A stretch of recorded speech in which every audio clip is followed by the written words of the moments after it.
Bonjour à toutes et tous, bienvenue dans les coulisses du Grand Lyon. On continue notre tour d'horizon des listes candidates aux élections régionales des 20 et 27 juin prochains, avec aujourd'hui une liste citoyenne, Union Essentielle, son représentant qui est mon invité aujourd'hui, Guillaume Tramini. Bonjour. Bonjour Raphaël. Alors vous êtes, si j'ai bien compris, vous êtes écologiste et souverainiste.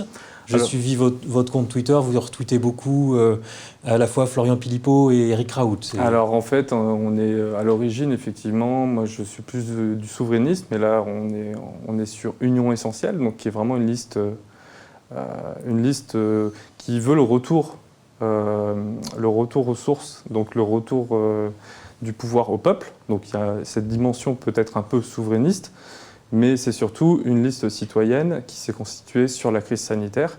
Et donc mon parcours précédent, je l'ai intégré dans la liste, mais je ne revendique pas ce parcours dans cette liste. Il n'y a pas que des souverainistes, il y a des gens qui viennent vous êtes adhérent aux Patriotes ou... Ah, pas du tout. Pas du tout. Non, donc vous êtes proche de ce mouvement-là? Ah, pas du tout non plus. Je les connais, on se connaît tous, parce que moi, ça fait un an que je tourne un peu autour de la politique, donc je suis allé voir un peu tout le monde, et c'est sûr j'ai été plus proche personnellement des partis qui veulent que le pouvoir revienne un peu au peuple, à la région, à la nation, et qu'on évite d'avoir trop de pouvoir supranational. Mais là, dans le cadre de cette élection... Si je vous qualifie d'écologiste d'extrême droite... pas du tout. Alors non, je suis plutôt de gauche. Moi, non, complètement. Non, pas du tout. Écologiste, donc de gauche, Florian Philippot... pas du tout, non. Je suis votre compte Twitter, hein, vous le retweetez pas écoutez, vous savez, si quelqu'un dit que le ciel est bleu, je suis d'accord. Hein.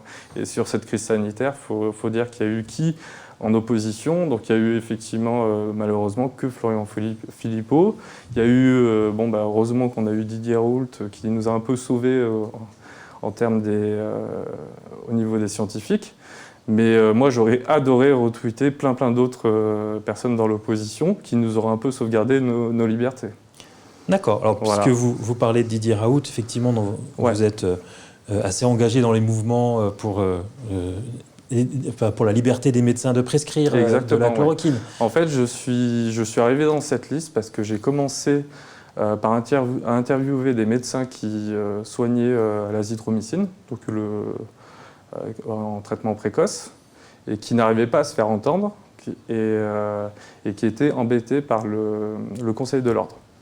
Et donc c'est via ces interviews que j'ai commencé un peu à les défendre, parce que les pauvres, vu que moi je ne suis pas médecin, je pouvais parler sans qu'eux se fassent embêter par leur Conseil de l'Ordre. Et donc c'est comme ça que je suis arrivé dans cette liste. Un jour, Sheila Gilles m'a appelé, notre tête de liste.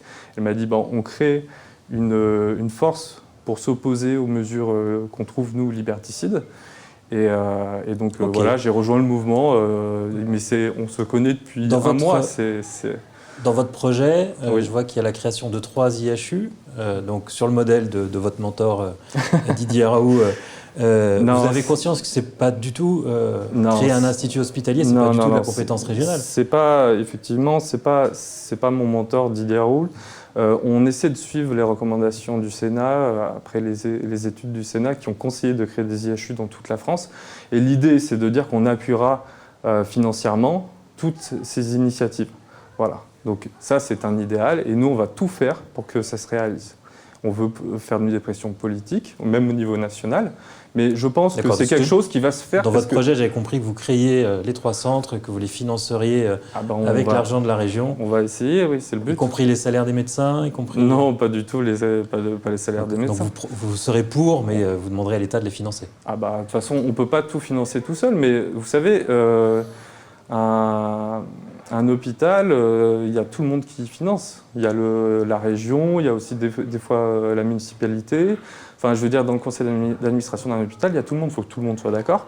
Nous, ce qu'on s'engage à faire, c'est de pousser pour qu'on soit prêt pour les prochaines pandémies. Parce que, en fait, là, le Covid, on voit que c'est en train d'être potentiellement réglé, qu'on a des gens qui commencent à se faire vacciner, surtout les gens à risque.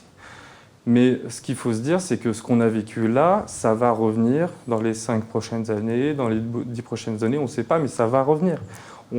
avec le réchauffement climatique, avec les zoonoses qu'on va avoir de tous les côtés dans la planète, on va avoir ce genre de problème régulièrement. Donc il faut que la population soit prête, et il faut que nous, en tant que politique, en tant que force politique, on propose aux gens de s'équiper pour qu'on n'ait plus à tout fermer, qu'on n'ait plus à détruire l'économie. Parce que là, on a détruit l'économie, on a vu que notre système de santé s'effondrait, et il ne faut plus que ça arrive. C'est ça le but.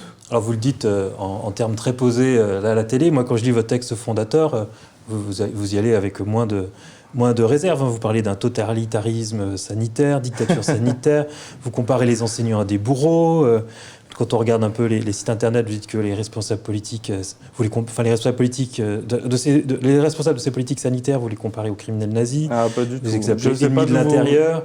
Ouais, ça, tout sur vos textes, sur les textes, sur les réseaux sociaux de vos candidats. C'est le genre de choses qu'on trouve. Ah bah écoutez, nous on est une jeune liste de 1 mois. Voilà, on est un mouvement politique qui se crée. Donc on n'a pas pu contrôler tout ce qu'on disait, tout ce qu'on faisait.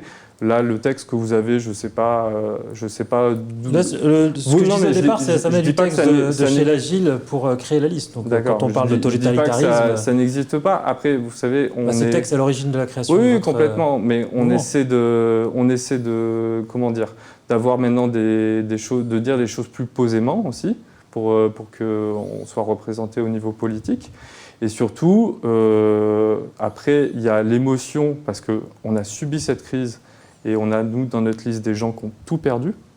Quand je dis tout perdu, c'est tout perdu. Donc l'émotion leur a fait dire des choses que vous n'assumez pas Maintenant, l'idée de la politique, c'est de sortir de l'émotion, sortir effectivement de cette idée de peut-être de ressentiment et de proposer quelque chose de positif. Et moi c'est ça que j'essaie de faire. Que les électeurs sachent que vous assumez ou pas dans ces prises de position passées. Quand je vois dans les candidats qui on relaie à peu près toutes les théories du complot du moment. Hein. On va trouver les chemtrails, ces traces blanches derrière les avions qui seraient faites pour empoisonner les gens. Non, mais ça, c'est pas des choses pas du tout, c'est n'importe quoi. Mais vous savez, je pense que ce qu'on appelle les complotistes, ceux qui relaient les théories vraiment complotistes, il ne faut pas leur... Et qui sont parfois candidats chez vous je ne sais pas, peut-être pas en tête de liste, je ne crois pas. Mais, voilà, ça j'ai retrouvé sur une liste de chez l'Agile qui est votre tête de liste. Hein. Bon, écoutez, on verra, mais je vous laisse lui poser les questions quand elle viendra vous voir. Je crois que c'est prévu, donc je vous laisserai lui poser la question. C'était prévu aujourd'hui, c'est vrai. Oui, c'était prévu aujourd'hui. Il y a eu un peu de problème de calendrier. Non, ces théories qui sont des fantasmes. Non, c'est pas que je les assume pas, c'est que c'est des trucs faux, c'est des fantasmes.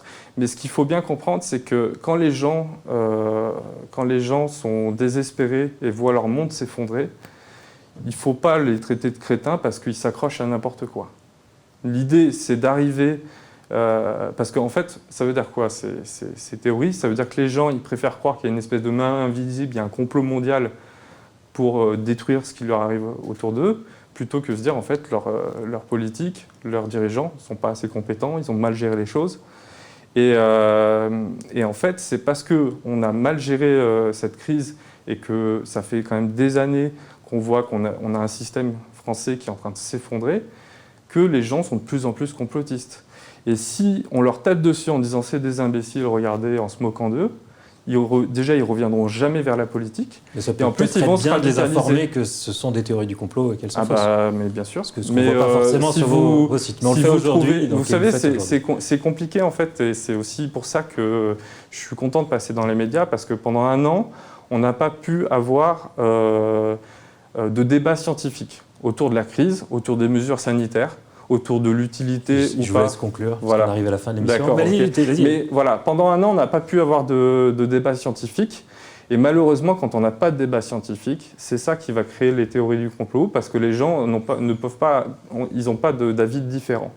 Et donc nous, l'idée, c'est de refaire revenir de la science, faire revenir de la cohérence et du rationnel scientifique dans les mesures. Voilà. Je vous remercie, Guillaume Tramini, d'être venu nous voir aujourd'hui. Et puis moi, je vous souhaite à demain pour une nouvelle émission des coulisses du Grand Lyon. Merci.